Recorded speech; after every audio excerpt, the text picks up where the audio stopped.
have today is a fairly colorful presentation to tell my story in pictures of my journey of entrepreneurship from the West to Africa. I suppose when I was coming down here, I thought, what story could I tell you to sort of kick this off, to talk about the African resilience, the African spirit, what makes an African entrepreneur tick? And I thought, well, I could tell you that most Africans support Arsenal and Arsenal won their game today.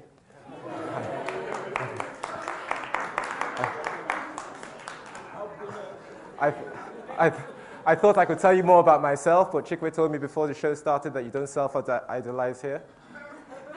So I thought I'd tell you about a story of my cousin Ike from eastern Nigeria. Ike, after school, after several years in school, came out of school, had saved a little bit of money, and decided to start his own business. He visited friends and families, raised a little bit of money, and decided to open an electronics shop in Lagos. After a short while, his electronics shop was fairly successful. People came through the door, bought things. At Christmas, like we do in Africa, we sort of go home and we tell people how successful we've been by buying them presents. So Ike, my cousin Ike did that. Went home, bought a few presents, drove his cars along the dirt streets. And after Christmas, he came back in January. He went to his shop. To his absolute dismay, he saw a shop right next to his, selling exactly the same product line, electronics, opened by his first cousin. and it had a big sign on the top, and it said, "Lowest prices here." And he thought, this is so unfair. Well, as the story would have it, margins decreased a little bit, but he still made a fairly decent living. Easter came along, he went back home, bought a few presents, told his story to family and friends, said, look, business is tough, but we're getting by. So he came back from Easter, and on the left side of his shop this time, he saw another shop, exactly the same product line, opened by his best friend. Big sign. Best deals here. Ike went away and thought, look, how imaginative can I be? Do I pack up or do I come back? Anyway, he licked his wounds, got himself off the ground, went to the signage company, got a big sign and put on his shop. It said, main entrance here.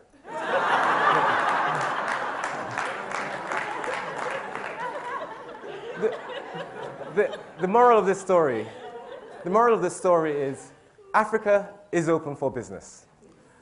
It's no longer a one-trick pony. You can't be the only game in town.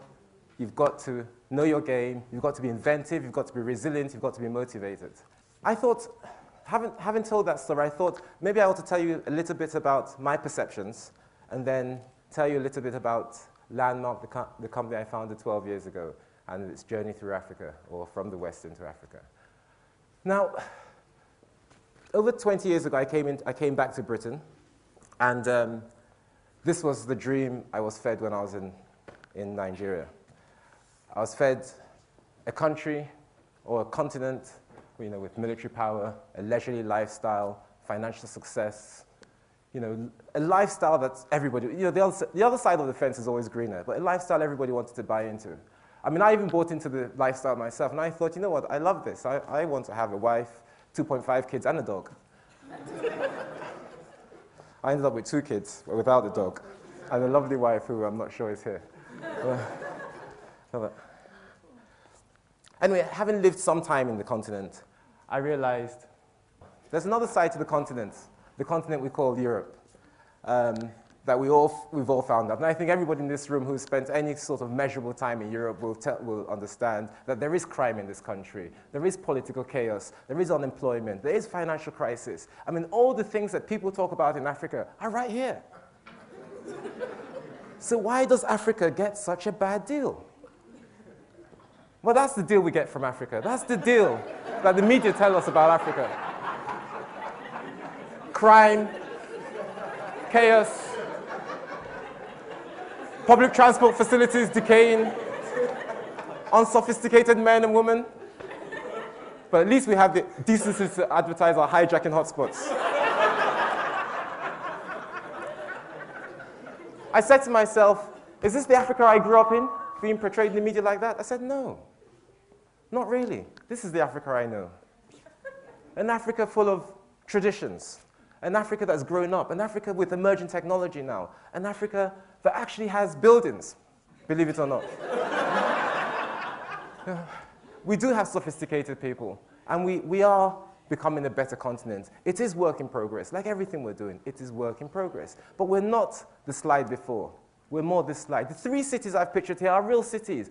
There's Johannesburg, there's Nairobi, and there's Lagos. And the 3 cities of Johannesburg, Nairobi, and Lagos make up, I think the annual, I read some statistics here, I'm going to just take a chance.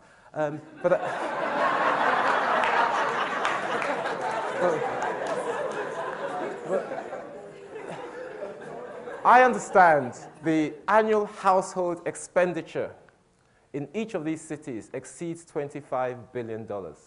I mean, that is a big market. And if you want a piece of it, you shouldn't be sitting here, you should be over there. Now I'm going to tell you a little bit about Landmark. My next few slides will be really a whistle-stop tour of Landmark. It's very difficult to do this presentation without talking about myself. Chikwe, sorry. Landmark is a company, basically, we set up to provide integrated property solutions 12 years ago. We tried to do it in Europe. We opened up offices in London, in New York, in Frankfurt, in Madrid, in Prague. You know, we did this stuff. We had mediocre returns. I had a bloody nose in almost all the places, with the exception of London, probably because I lived here. And I thought after some time, what do we do? Do I continue sort of jumping from country to country within this continent and not being accepted? A little bit more about that later. Founded Landmark in 1998, as I said, 12 years ago. We expanded through a number of places. 7 years later, we had to think of a plan B. We went into Africa. 5 years in Africa has been decent. We've had our successes and failures. We failed in quite a few places. We went into markets in Angola, came out, in DRC came out, in Mauritania came out, in Tripoli came out. We've had some successes in Lagos, in Nairobi, in Accra. Excuse me if I'm coughing, it's not because I'm nervous, I have a cold. Or is it the other way around? So we've had some of our successes and failures. Over the next 5 years, we hope to achieve a lot more than we've achieved in the past. But it is still work in progress. You know, we started off with a capitalization of $200,000, and someone tells me that it's worth a lot more than that today. We have a turnover in excess of $20 million, and we hope in 5 years' time it will be worth a lot more than that too as well. We have about 40,000 square meters of office space in management and about 100,000 square meters of real estate in development. We are in some of the world's, well, some of Africa's best cities, including London and New York.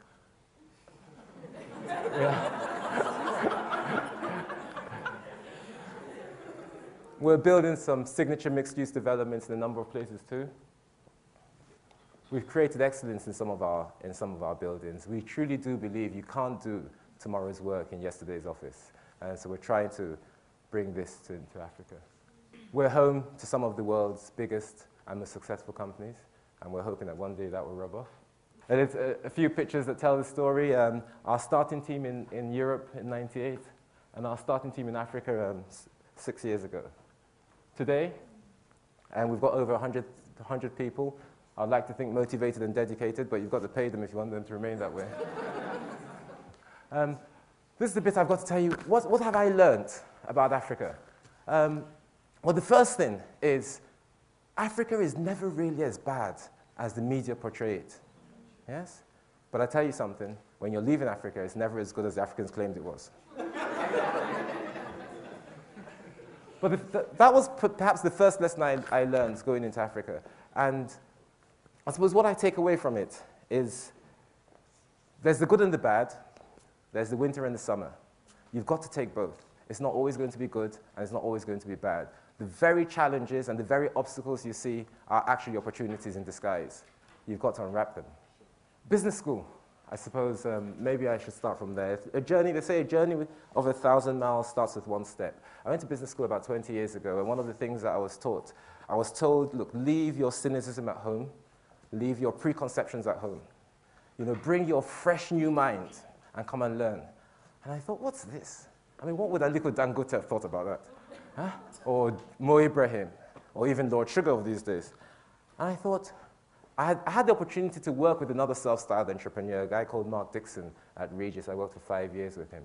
I found out much later that entrepreneurs of that caliber, they're not made, they're born. I found out that what I had to learn in business school was I needed to recognize the tools that enabled me to make the right decisions. I put a little phrase under there, and that's my lesson too. You can't change the cards you're dealt. You can only really change the way you play the hand. I left, I joined Regis 5 years before I started the Landmark business. And I said to myself, after 5 years of helping Mark, I was running the property and logistics team there, and I helped Mark open 200 office locations in 60 countries, late nights, early mornings, economy flights. I thought, crazy stuff. If I'm going to do this, I'm going to do this for myself. And I thought I'll go and set up my own business. So I did.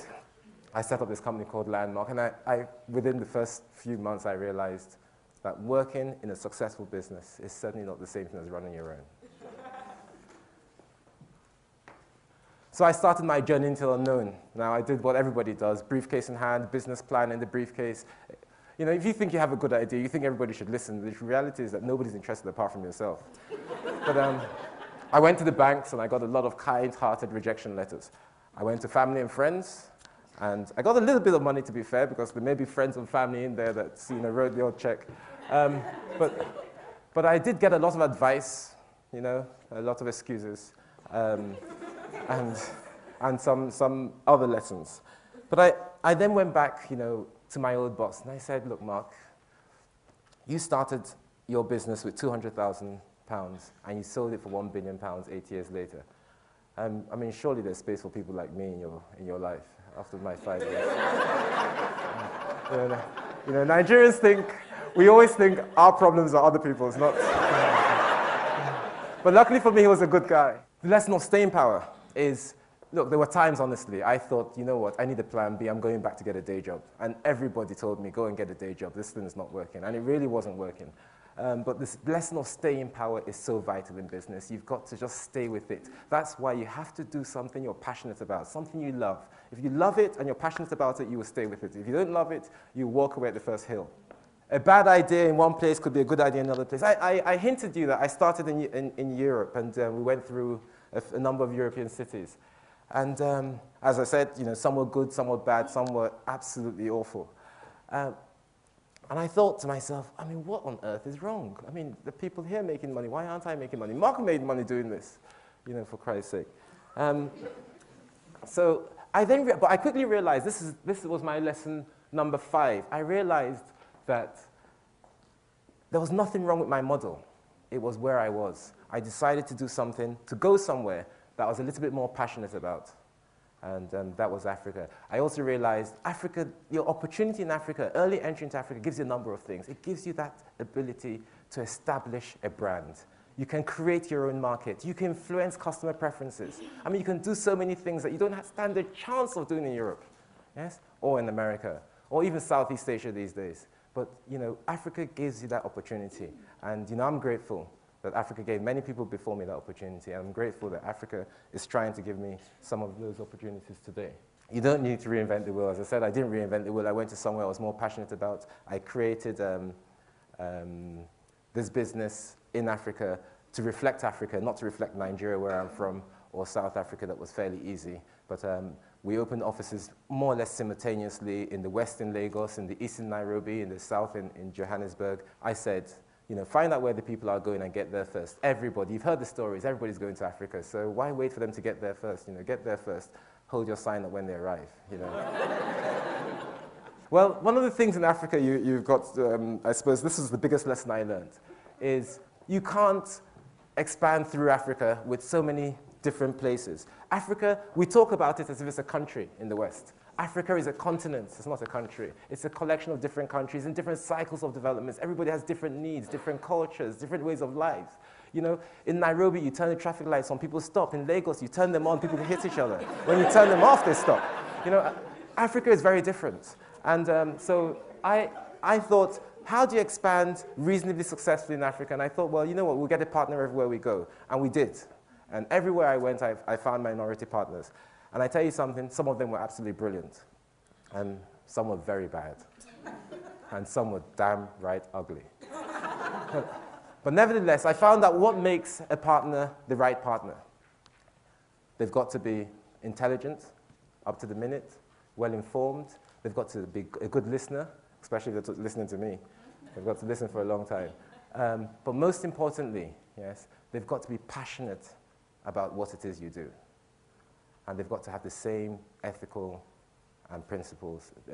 standards and principles that you have, so you don't run out of time. In summary, I wanted to tell a little bit of a story about the statistics. You know, we've heard the story, the growth in GDP, the number of mobile phone subscribers, you know, the population increasing. I mean, some of the statistics are fascinating, and I say to everybody, there's a McKinsey report, and this was from the McKinsey Global Institute. Read it. It will tell you more of a story than I could possibly tell you here. This is my final slide. I mean, finally, I'd like to say, our leaders of the past have failed us. It's as simple as that. There's not one leader that's behind us that was good for Africa. Our leaders of today, they owe us big time. And I'm sure we'll be standing here in a year's time saying our leaders of the past have failed us again. Not if, I know Pat is here somewhere, not if he gets into power.